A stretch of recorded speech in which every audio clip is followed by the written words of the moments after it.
Hey guys, we are back, and this time I'm going to be showing you how to put in the ghost edge connector on your Glock 43x. Last time we saw how to drop in a new trigger.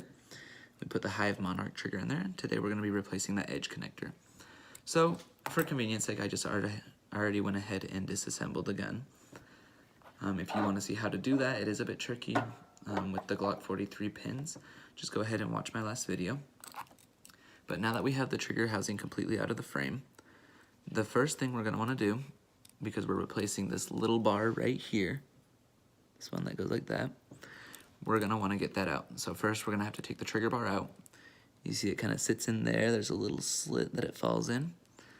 And so to do that, we're just going to kind of wiggle it around a little bit. And then pull that out. And then the edge connector is still in there. So you're just going to take a tiny flathead screwdriver. And then on the side opposite of the bar, there's a little hole. This one right here that has a slit. We're just gonna go ahead and push the bar out through there. So that part's not too hard. It should just kind of slide out. Great. Now that we have that out, we're just gonna go ahead and put the ghost edge connector in. So on this side here, where the bar originally was, we're just gonna drop it right into that hole. And it just kind of sits like that. And then we're just gonna go ahead and have to put the trigger bar and trigger back on. So to do that, we're just gonna reverse the process. You're gonna need to make sure that this cross goes first of all into this hole right here in the back. And then also under this little raised knob. So, and it has to go on the outside of the trigger, the edge connector. For me, the easiest thing to do is I just kind of push that edge connector in a little bit. Then you get the cross under the nub and into the hole. Then if you do it right, you should have your trigger bar, your edge connector, then you have your plastic housing here. So once we have that, it should move a little bit up and down. Then we're just gonna go ahead and put it back. So we're gonna take it, put it into the frame, trigger first, like that. Then you're just gonna drop the housing in.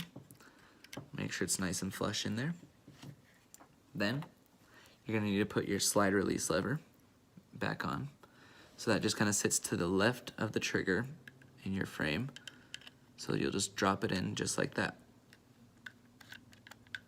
And it should just sit there. It's loose, but it should just sit there. Then you're gonna wanna take your block and put that in. So the little holes go down like that, and you just push it in. Then once we've done that, I usually like to put the back pin in. So I'll just put that one in. Then you can just kind of use the punch tool like this to get it nice and flush in there. And then to get the other pin back in, this is kind of the tricky part sometimes. What I like to do is I like to put just a little bit of pressure. So you see here on the slide release lever, this bar that comes in like this right here. What I like to do is I like to put just a little bit of pressure going down on this part right here. Let's see if you can see that a little bit better. Just going down right there. So you'll get your pin and you'll try and put it in. It's gonna be hard at first. And then if you just put just a little bit of pressure going down on that piece that I just showed you, it should just slide right in. Once we've got that back on, we're gonna go ahead and just reassemble, put the slide back on the frame, make sure everything's working properly.